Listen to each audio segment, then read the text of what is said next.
Hey everybody, welcome back to another exciting episode of NC-17. My name is Josh, and today we have director, writer, sometimes actor, sometimes doing all three, and I'm sure that's a lot. We got Ash Hamilton. How you doing today, buddy? I'm doing great. Thanks for having me on. Oh yeah.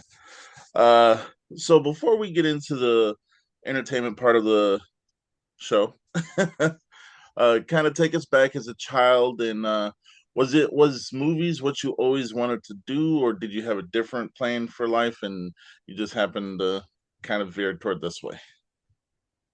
I think from as long as I can remember, movies have been a pretty big part of my life. I was, one of those kids. I was in a very rural town of about 450 to 600 people, right around there, and it was, sort of in this moat of nothingness but cornfields for, 7 or 8 miles in every direction. So and also I'm a bit of an older guy too, so this is pre-internet and pre even sometimes cable TV stuff like that. So being in a place that was really remote, you either sort of adhered to what everybody else was doing, or you said, "Hey, I'm going to make life really difficult for me, and I'm going to go in an entirely different path, and be a very lonely little kid in a really rural town, and love horror movies and sci-fi and stuff." And that was the path that I took. I'd always enjoyed movies. I was fascinated by the movies that I saw when I was a kid. I was fascinated by the idea of someone actually making these things, and making these narratives. So movies were always sort of there for me. And, it was sort of a common thread in my family too. My mother's a big movie lover, movie goer. So we had not only had that in common, but it was something that, we bonded over as I was growing up. uh so growing up again, in a small place, you said it yourself, it's kind of like you were pretty much on the island by yourself because not a lot of other people was like, oh, we're gonna go do this, we're gonna watch this.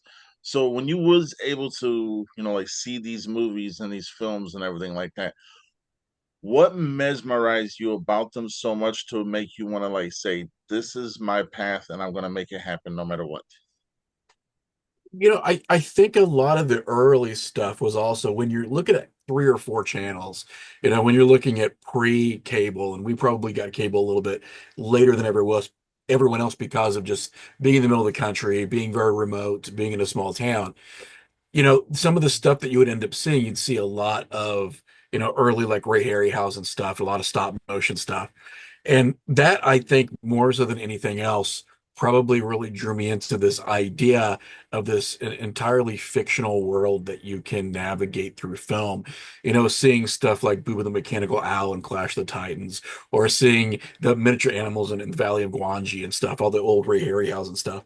That what to me as a kid, it was absolutely mind-blowing that these things that were sort of reserved only for the terrain of your imagination was able to come to life. And everything about me said, you've got to find out how to do this or get closer to this.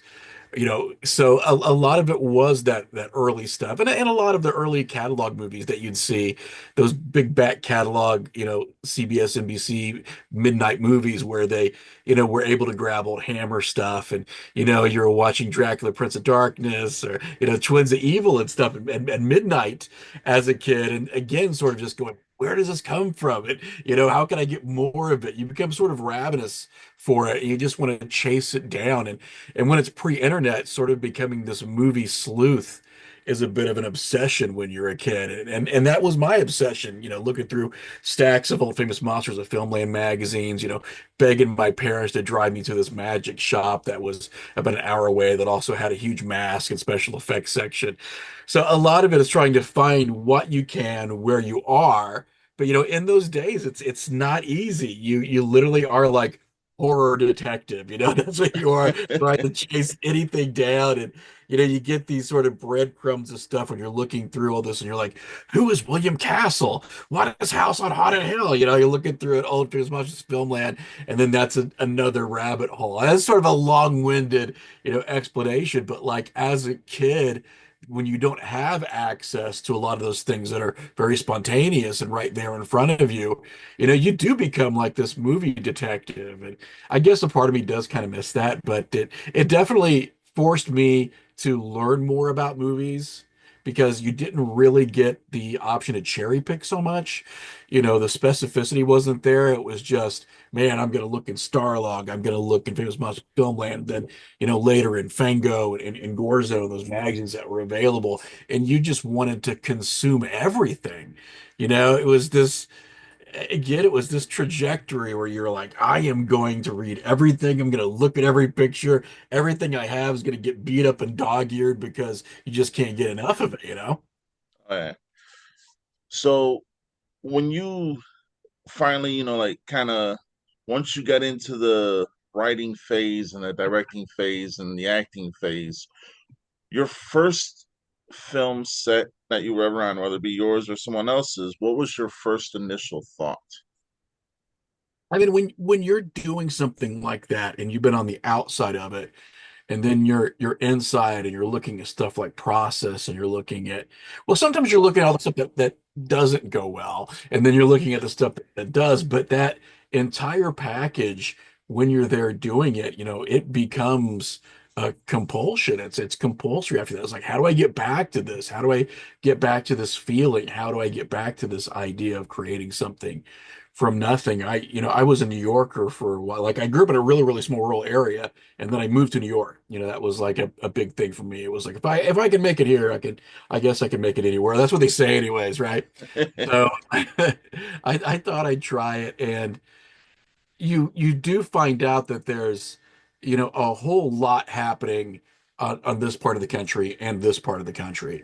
And when you're sort of smack dab in the middle, you feel like you're on this island, and no matter how big those sort of epicentric circles go of getting to know people, like, they really do sort of bounce back in these echo chambers on the east and west coast where all that Hollywood stuff is really sort of located.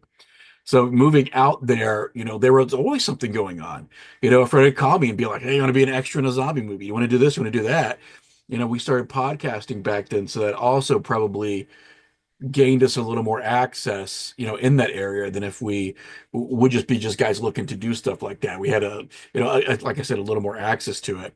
But yeah, you get that bug. You get on a set or you get around people who are doers and makers and people that don't just talk about it, but they go out and do it. And once you see that, and once you sort of see that action, surrounding an actual set, it's like, that's how do you go back? Like, and even so, like, how do you go back to your 9 to 5? Like, that's the hardest thing I think for a lot of us who are doing this stuff, is that we go to these sets and stuff, or we go to cons and go to film festivals, and it's like, well, I know that I got to get up early on Monday, and you're just like, it's this weird, double life. It's a weird. It's good, but it's weird. Oh yeah. Uh, so take us to your first time directing. I think it was something called Play With Me. It was a short, right? Yeah, yeah. And it was sort of unintentional. Like, I was designing a board game at the time, and just a horror game that I had always sort of, wanted to do. And I had a background as a fine artist and an illustrator and did stuff like that in the art field. So I spent a lot of time, designing the actual sort of boards and designing the characters and designing the game mechanics with a couple of friends of mine.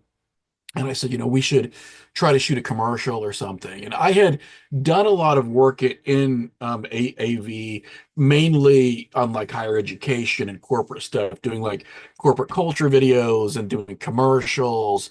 And, it even had done some stuff like for ESPN and stuff like that. So, I had a good idea of how the mechanics of doing a small production, sort of went. But I had never really done a small production that had its own narrative and had its own storyline. But I knew that we wanted something that was going to resemble a commercial, and I knew that we wanted it to look a certain way. So it was more like a necessity. We got to get this commercial. Let's go out and just shoot something. And then as we were shooting, some other stuff just sort of fell together with it. And I had a lot of experience with nonlinear editing and, a lot of digital art. So I'm sitting there sort of at my editing bay. And as I'm editing this thing, I keep thinking to myself, man, this isn't horrible. Like, this isn't nearly as bad as I thought it was going to be. Yeah, I actually kind of like this. This isn't too bad. And then we had enough footage that we said, yeah, let's go ahead and let's extend it a little bit, and maybe we can make a little short film out of it. And we made a short film, and people seemed to like it. And they were like, yeah, let's go ahead and put it in a couple festivals and just see what we can do, see if anybody notices it. And we were able to play at a couple of festivals, which was pretty cool. But I think getting behind the camera and like understanding that there was a process that worked, like we were able to come in and say, we need to have this shot within 3 hours. People are going to be here. We've got a shooting schedule, even for something that was only, I think, in the end, about 5 or 6 minutes long. But I think the idea of all those magazines and just pouring over DVD commentaries, it's the poor man's film school, and you got stuff like that, and sometimes you actually glean some really good stuff from it, and you come out the other side with a little more knowledge. And I'm kind of glad that maybe I was as obsessive as I was when I was a kid, because it seemed to come a little bit easier. There's always pitfalls and obstacles, but not nearly as many as I thought we were going to encounter. Like, we still encountered a lot, and you're always going to encounter that. But I think, like I said, from a logistical perspective, we were able to look back and go, oh shit, like we actually did this. We actually made something. And, we weren't sitting on footage for 5 years. We were doing this, we were doing that. We had a schedule, we adhered to the schedule, and then bang, there's a short film. And then after that, you're kind of like, well, if we just do this about, 12 or 13 times over, we could probably have a feature. So let's just go ahead and kill ourselves doing that. And then that sort of happened too. All right. So after that was shown through the film festivals and everything like that. Your next project was Holes in the Sky, the Sean Miller story, I believe. Right. Yeah. Yeah. So you went from a kind of accidentally making a short to doing a full length film that you wrote, directed, and starred in. So before we get into the film, let's kind of talk about what would you say was the hardest part? Was it being the director, the writer, or the actor? I think strangely enough, I think it was just this idea of starting something and not knowing if it'll ever get finished. That was sort of the biggest part. I think the directing thing, because we had such little time, everybody that was involved had full-time jobs, and the families and everything too. So the whole directing and writing stuff, like that was, I know it's going to sound weird, but that was kind of the easy part, was kind of trying to set this thing up and get it going. The hard part was, I think, looking at everything from a bit of a broader angle and going, everyone does have a life. They do have jobs. They have this. What if all of a sudden they break up with their girlfriend, or they get divorced, and now they move out of the state, and now we're sitting there with half a movie. So I think that was the hardest thing, was just every day doing it and understanding that we just got to get this day shot. We got to get this done, because if we do act on the principles that this might never get finished, then it's just going to suck the wind out of our sails. So a lot of it, just, we got to do this. Like, we got to do this. So, and I would say, if I had to choose something, though, it probably would be the acting, because I'm only an actor by necessity. I don't really have any ambitions to act. It's always just, I know I'm always going to be here. Like, if I ever need pickup shots, I'm the guy that I can always get a hold of at 3 o'clock in the morning if I need to do something. So there's some convenience in it all that sort of works for me. But getting in front of a camera, I'm much more comfortable on the other side of it. Oh yeah. So how did you come up with the story for this?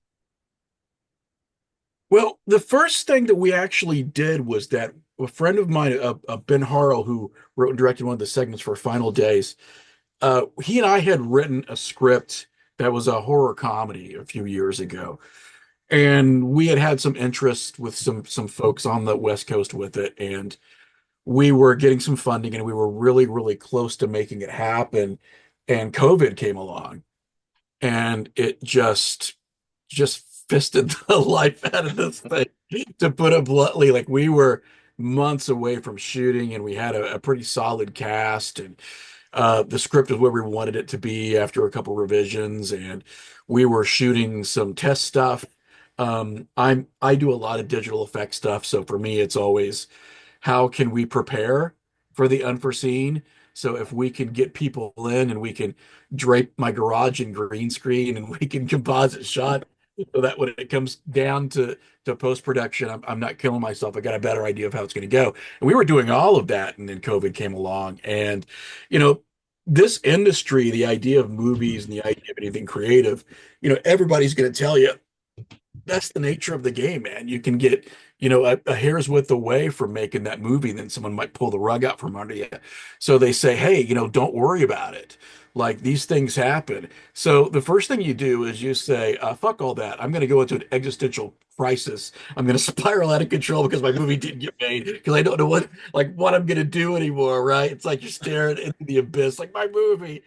So like I'm not gonna lie, like I'm a completely transparent guy. Like it was devastating because that dream of getting really close to making this thing, and it was a bigger sort of project, and we had a bigger budget attached to it, and a lot of people were really behind it. A lot of people really liked what we had done, and it was a really solid script, at least from where I was coming from. And to have that, taken away is like, oh, geez, again, let's go back to work on Monday. It's like let's still chase the dream, but it seems a little further away. So after that, there was a little bit of just some bounce back time of sort of asking myself, like, how do you want to do things? Do you want to approach things the same way, where you're relying on all this outside money, where you're, all of this stuff, which is again, that's fleeting and it could be there one day and then somebody just decides all of a sudden that they don't want to invest in movies anymore, or there's a million different things that can happen where they can pull that money out. So writing something with a budget in mind wasn't really what we had done. We had known that it was going to be a small film, but after that and after the bottom fell out of that movie, I sort of said, well, I'm going to write a movie that I can finance, which means basically no money. Like that's the price I can put on it. I can probably do a movie for nothing. So that was my approach is how can I do this with little to no reliance on investors, little to no reliance on like paid talent. Like a lot of this was done just on the kindness of strangers, friends and family, people that were just willing to come over one night, and luckily we had a lot of people who saw that vision and we're there for that vision. But yeah, initially the idea was, and I got to write something I can shoot. And I got to write something where if I don't get a dime or a dollar for this, and I'm shooting for starting it in April or May, then when April or May comes, hell or high water, we still roll the cameras and we still got it going. So that was initially what it was. It was like, how can I make a movie after coming back from not being able to make this other movie? All right. Uh, so here's a question I pretty much know I haven't asked anybody else yet. At least nobody that I interviewed. Physical media is a lot of people say is on a down like a dwindle. Like people would rather stream than physical media. But there I mean obviously, I love physical media, but Yeah. there's a small pocket of people who are going to cling on to physical media. So you being in the entertainment industry, what do you see better suits you as the person who's making the art as to us as the fan who's buying the art? I I'm always torn, like because I'm a big physical media collector too, to the tune of like I probably took 3 or 4 totes out to storage because I just don't even have enough room, to have all this stuff. And I love this idea of I love the tactile feel of having just shit in your hands, like I love being able to put it, pick it up and look at the artwork and then open it up and look at the inserts and take the disc. Like that to me I think maybe is just like also sort of a product of our generation, because I'm still a guy that really loves to buy like old hardcover books and stuff, like that to me is still something. Not that I don't read books, like on my iPad, and not that I don't have a ton of digital movies on a media server here in my house. Like I have both. I think as a filmmaker it gets a little hairy because a lot of these companies, unless you get lucky, unless you get really lucky and somebody comes along and says, "Hey, I'm going to finance everything. I'm going to make sure that you guys have a week where you're doing nothing but making your featurettes and getting you on commentaries and stuff like that." But often that's not how it works. So you do this movie and you go through quality control, and unless you have a post-production budget that actually works, you're doing quality control yourself usually. So you're doing all of this work, and it's hundreds of hours of work. And on the tail end, it's like, okay, now I've also got to go back, try to bring people back for a commentary, try to bring people back for special features, see if we've got any BTS stuff that we can use. And I love that.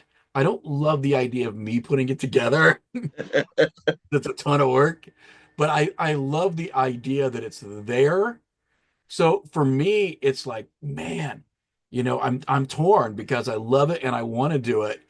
But, for indie guys, it really sort of boils down to how many hours in the day do we have, Yeah. and streaming at times might be easier, because we're still going to have to deliver all the files and we're going to have to make sure that, it works. And half the time we're probably going to be doing our menus ourselves and our scene selection ourselves. And I love the idea of doing that if I had like a million hours in the day. So that's where I'm torn. I love the idea of it. The physical act of doing it is a lot of work. Oh yeah. All right. So let's get into the meat and potatoes. And I'll start it off with just saying NC-17 recommended, 10 out of 10. We're gonna talk Final Days, Tales from the End Times.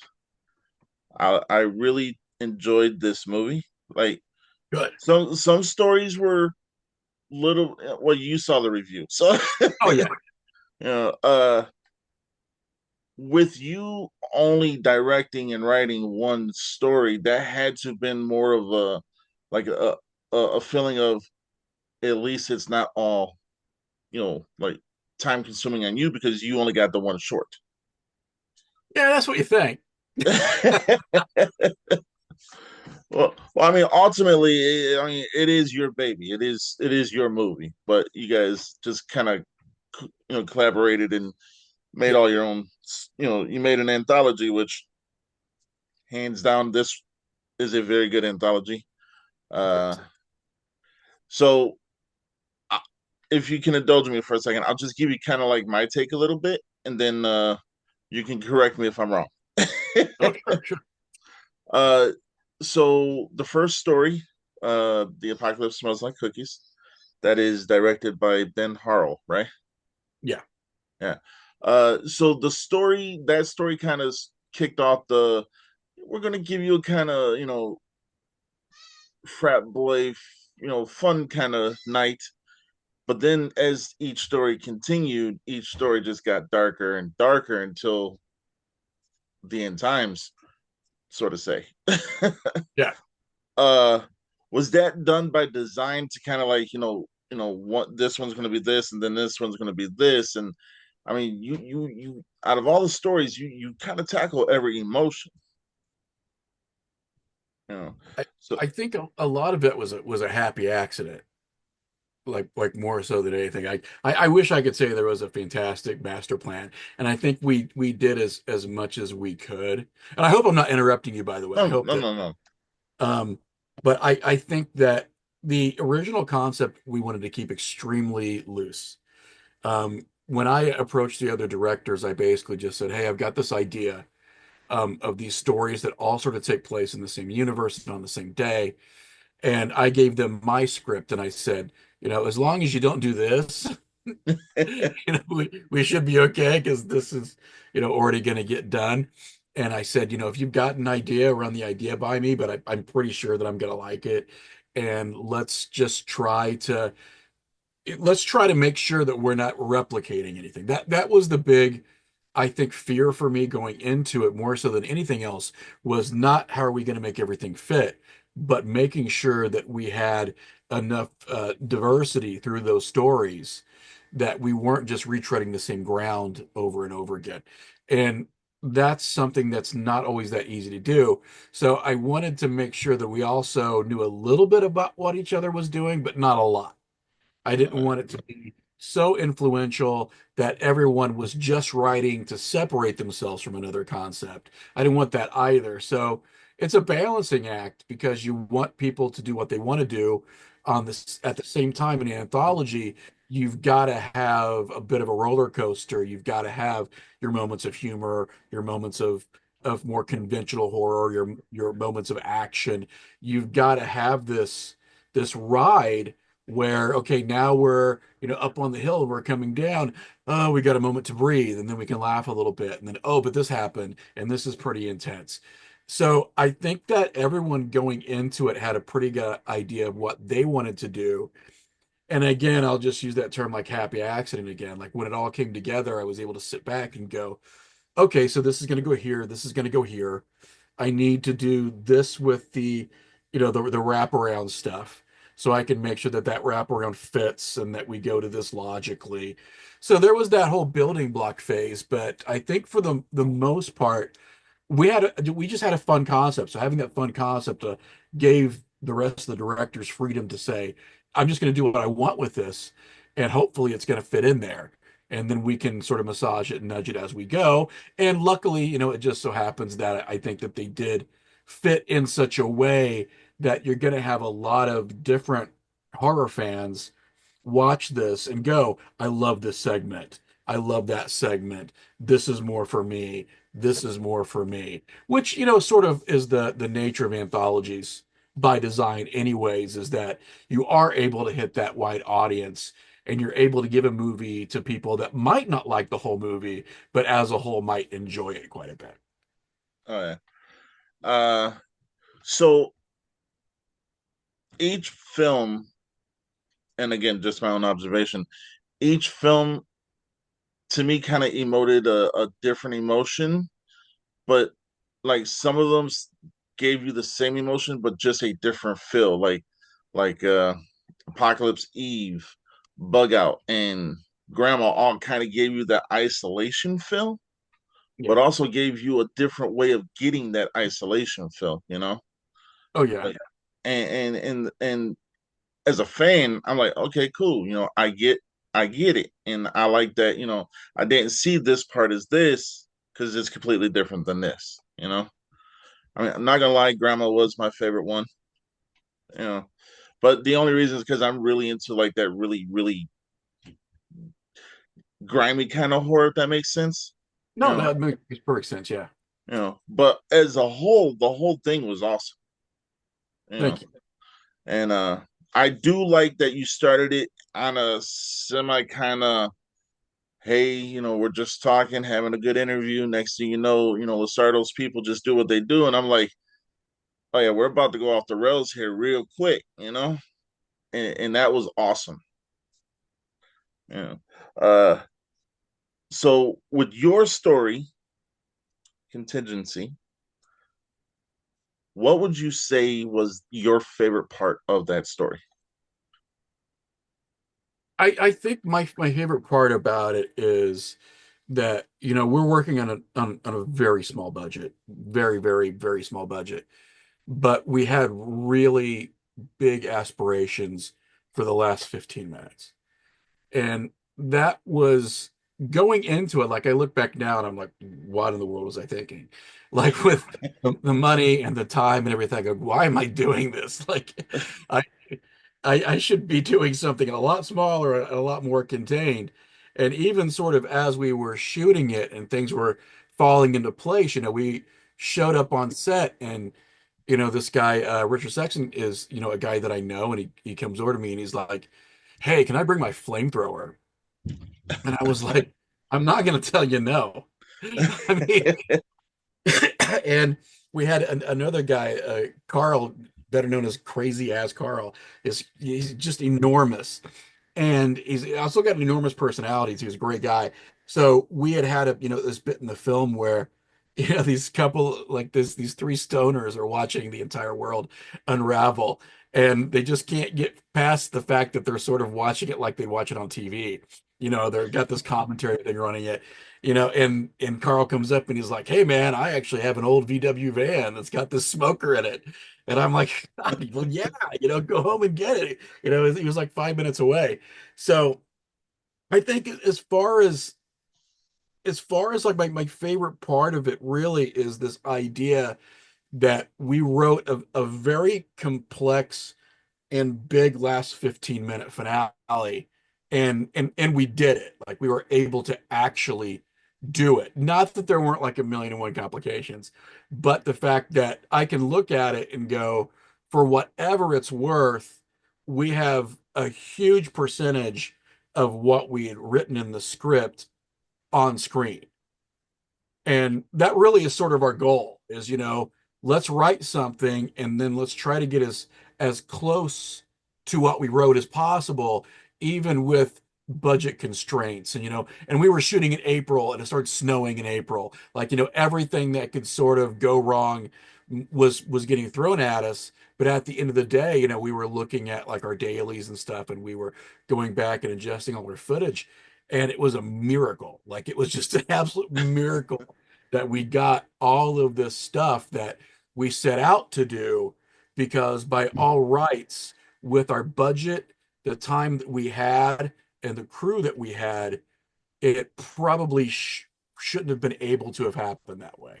So I'm very, very happy about that, because I can look at that last 15 minutes and go, that's the kind of chaos that I wanted. Especially when you look at a lot of found footage, for example, found footage is sort of like, what can we do? What can we show? What can't we show? And I think that a lot of the found footage audience, a lot of times, is struck with this idea that we're not going to get to see this.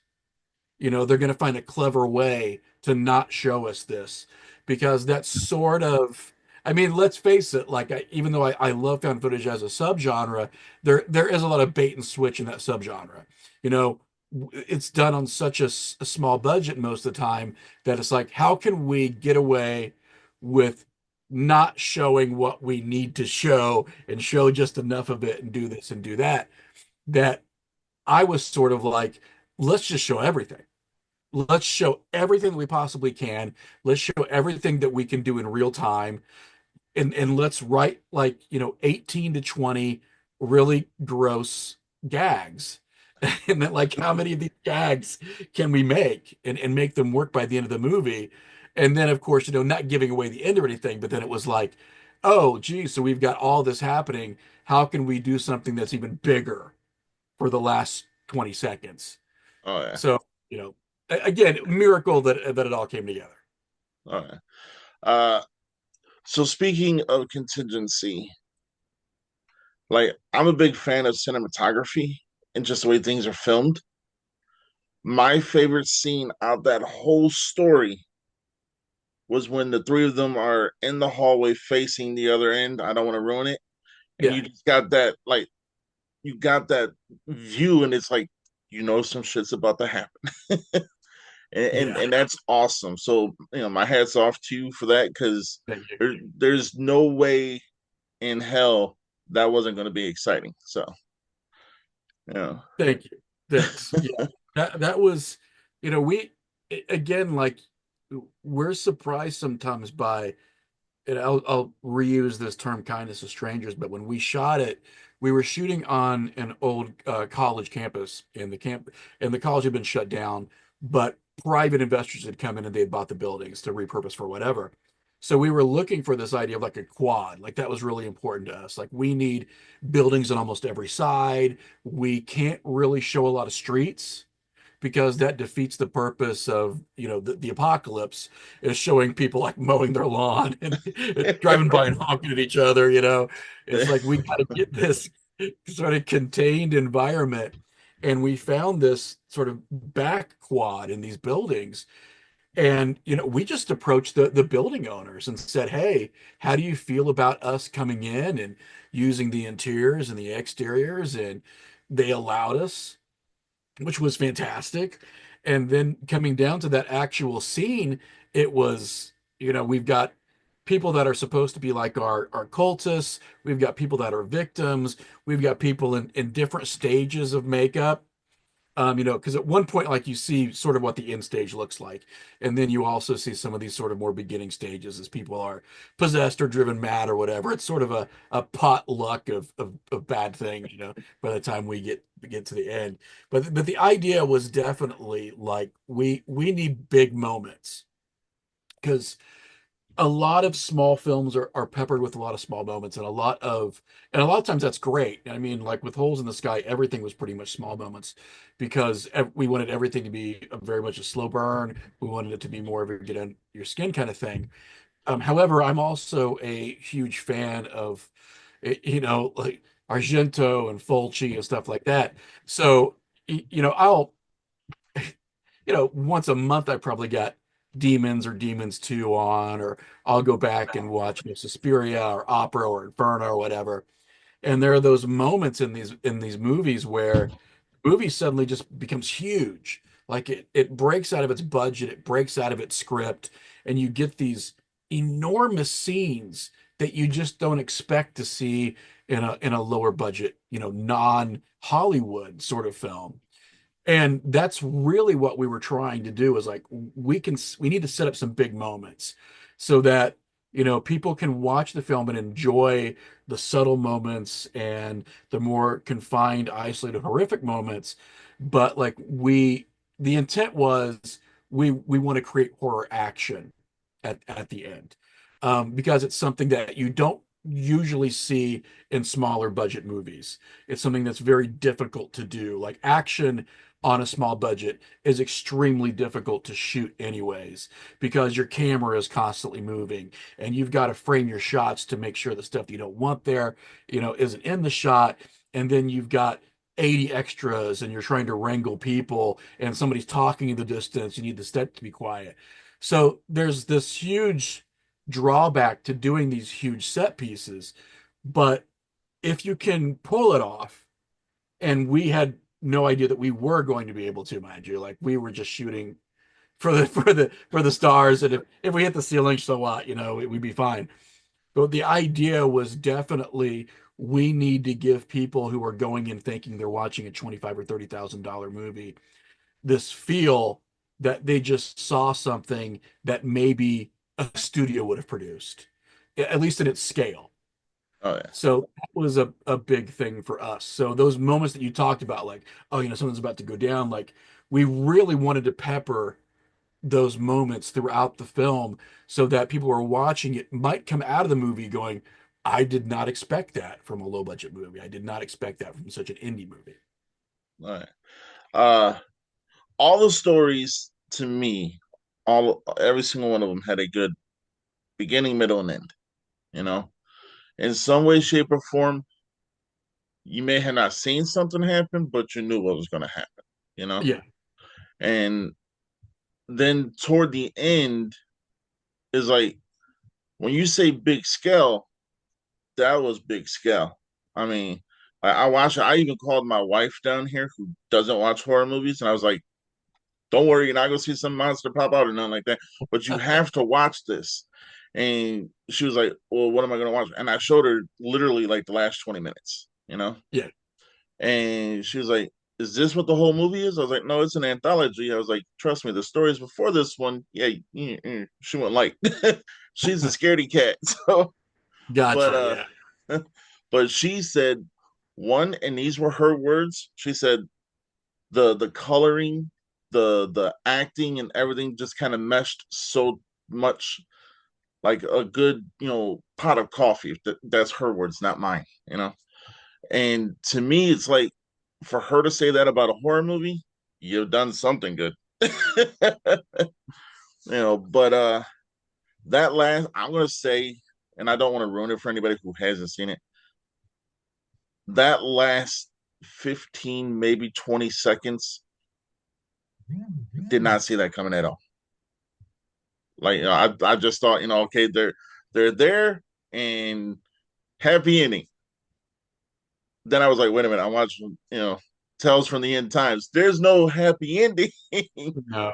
or but the thing is that's how invested that I like to get into movies, and it's kind of like the way that you did the whole wraparound story, you know, yeah, you sprinkled in some comedy with the reporter and stuff like that, but at the end of the day, it was like her character had a reason on what she was doing, Yeah. and she was going to do it regardless of what anyone said. And in saying that and talking to you, it's kind of reminiscent of you saying that you want to put out a big budget movie or put out a movie that's like a big budget movie, but on a lower scale because so now I get the character if that makes sense and why you it kind of came together. Yeah, from the very beginning, like I do like very very small movies too. A lot of my favorite movies are very slow burn movies. Um, however, it's like as far as what I wanted to do, I had come off of a movie that was a slower paced film, and the idea was I like a lot of action, I like a lot of horror action and stuff like that. So as we were writing this, everything had to be how do we get to where we want to go? It wasn't so much just the ride. Like we were very destination focused. Like even when we started, my writing partners and I, we were initially starting to do this, like we got together and I said, this is where we need to wind up. The film needs to wind up here and it needs to wind up here in such a way that you understand why we got there. So that's when we started looking at these characters. And a lot of times in horror, horror has its tropes, like you know that they shouldn't have a party in that house. That house has a history, man, but they're going in it anyways. And and I love that about horror at the same time because you can sort of laugh with it and you can or understand that, you're comfortable in the familiarity of it. At the same time, when I try to write stuff, I try to write like how did these people get here? Like, really, how did they get here? And did they have other motives than just, oh, hey, listen, looks like there's stuff exploding. Let's go run towards that. It's more like, okay, we've got these dynamic relationships between Corinne and her sister. There's motivation there. There's ulterior motives because we know Corinne sort of wants this huge career boost. And at the same time, these are people that are so blinded by this ambition to get this story that, and I think people will see this as they watch it, everything is happening around them and they just don't really see it. They're so self-consumed and self-obsessed. And then by the time we get to the end, there's no choice. They are absolutely confronted with all of it. And if it would have turned out better for them, meaning like if it would have turned out better for humanity, I guess, then they would have some fantastic footage because they're sort of there at ground zero. And that's sort of the idea is that whole Rod Serling, Richard Matheson, Twilight Zone, be careful what you wish for, because that's what they were looking for. But, they did it on a scale that obviously you can't deal with. It's just too big. All right. Uh, we're kind of nearing the end of the show here. I'm going to give you the floor so you can plug your socials where people can see your movie, buy your movie, all that good stuff. And if you want them to reach out to you or not, that is entirely up to you. So the floor is yours, buddy. Well, anybody can reach out to me at any time. I'm not nothing if I'm not a guy who, if I could tell everyone who's seen the movie, thank you, and even apologize to someone who didn't like it. I'm also that guy. So right now it's on Amazon Prime. It's available at a low rent price and a low buy price. So by all means, get on there and watch it. March 28th, it'll be on multiple platforms distributed through Terror Films. So Final Days Tales from the End Time is out there. If it's something you like and you decide you want to see other stuff that we've done, Dylan and Josh have a lot of stuff with Horror Dads Productions. There's plenty for people to go take a look at, as well as if they want to watch Holes in the Sky, the Sean Miller story, that's available on most streaming platforms. Ben Harl's got a documentary called Afterlife, which is great. It's a very stirring documentary about people's thoughts on where we go when we die. And it's a very personal project for him. He did a fantastic job on. I would urge everyone to see that. There's some moments of self-reflection in it that maybe people don't want to have, but I think it's fantastic. It's presented in a fantastic way. Michael Greger, the Apocalypse Eve's has got stuff going on. I can't wait to see exactly what he's got next. But I also own and run horror-fix.com because I'm a huge horror fan, always have been. And we do a lot of reviews, we do a lot of interviews, we do a lot of stuff on there. So go to horrorfix.com and get your horror fix. I guess that's what we're telling people. But I'm pretty accessible. I'm pretty visible. If anybody has questions, anybody want to see what we're doing, so they just look at Ash Hamilton on Facebook, and I'm constantly culling my friends list, so there's a couple slots in there for people who want to reach out to me. I'm on Instagram, not a huge Instagram following, but I'm on there. That's probably it. Anybody can get a hold of me. It's pretty easy, but I would just urge everyone. Final Days Tales from the End Time was a passion project with a lot of people involved. I urge people to watch it because this is how indie horror is done. With not a lot, you try to make a lot out of it, and you hope at the end of the day that people enjoy it, and then you move on to the next project. All right. Well, Ash, you've been a very, very awesome guest. Thank you. Again, 10 out of 10 for Final Days. That's my personal opinion. Uh, I could just be honest because there's no reason I gained nothing in lying. So, but I mean, but if you haven't checked out, well, I know you have, but like if the people who are watching haven't checked out the review, check out the review. I think I pretty much summed it up, but on the same hand, I may have missed a couple things here and there. I don't want to spoil nothing. But a great honest review, and that's what we look for. I think that we're in a man, sometimes we're in a sort of a weird space where people want to be honest and they don't feel like they can because they think it might destroy relationships and stuff like that. And I'm kind of one of those guys where it's like I try to shoot straight with people. I want people to shoot straight with me. And if they're honest and they love it, great. If they're honest and they don't, then let's talk about it. And and at least they watched it. Like that's where I'm always at. I will never ever get into any kind of online brawl or something with somebody who thinks what I did was dog shit. And there are a lot of people who think what I do is dog shit. It's just the nature of the game. But at the end of the day, it's like, hey, you gave me 2 hours of your life. You gave that to me. Whether or not you want it back at the end of the day, you gave that to me. It's like these people aren't friends, they're not relatives, they're fans. And they gave me 2 hours. Man, I can go through life with maybe not giving everyone that I know 2 hours. And for a stranger to do that is pretty remarkable. I kind of wish that I could sit with some more filmmakers and just go, hey, listen, yeah, I know we're going to be pissed if somebody hates what we hate, what we did. But at the end of the day, like they gave us 2 hours of a life that is so short and so unpredictable to watch our thing that, man, I'm blessed. That's the way I feel. I'm blessed. If people can do that, that's an amazing thing, man. Well, that's only 2 hours if they've only watched it once. You might have fans who really dug it and watched it over and over, and then they're giving you pretty much years. I'll take it. Yeah. See, I'll like take it. I'm a this movie right here, Night of the Creeps. I've seen that movie so many times. Oh, I I'm, love Night of the Creeps. I'm well over 100 times watching it. Night of Uh, the Creeps is probably one of my most rewatchable movies, but I think that Fred Dekker is an extremely rewatchable director. I love Monster Squad. I love Night of the Creeps. Anything that Decker's been involved with, and then anything too that Shane Black has sort of lent his hand in, I think is awesome. So I love Night of the Creeps. Will always uh, love it. Great movie. uh, well, I can honestly tell you that I've seen Final Days at least 3 times already. So, Well, I appreciate it, man. I really do. Like that means a lot to me because we're not just people trying to make good movies, but we're horror fans. So we want horror fans to be able to watch this and go, hey, that gave me something I was looking for. That gave me something that occupied my maybe otherwise stressful life for an hour and a half or so. So that's uh, that's that's that's the goal, man. That's the goal. oh yeah. All right. Well, I want to thank you for coming on. And I always tell everybody once you've been on NC-17 once, you have a home here with us.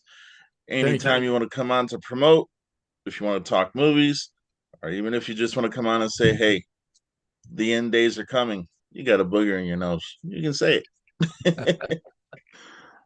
Well, I clean it out every day. So, But that should be on the poster though. That I think that would have worked well. Oh yeah. But nah, you've been awesome. Thank you for coming on, and Thank you. yeah, oh, you're most welcome, and we'll definitely have you back on because I'm just gonna bug the hell out of I would appreciate it. I got a lot of stuff in the pipeline, so you. All right, everybody. Until next time, stay NC-17.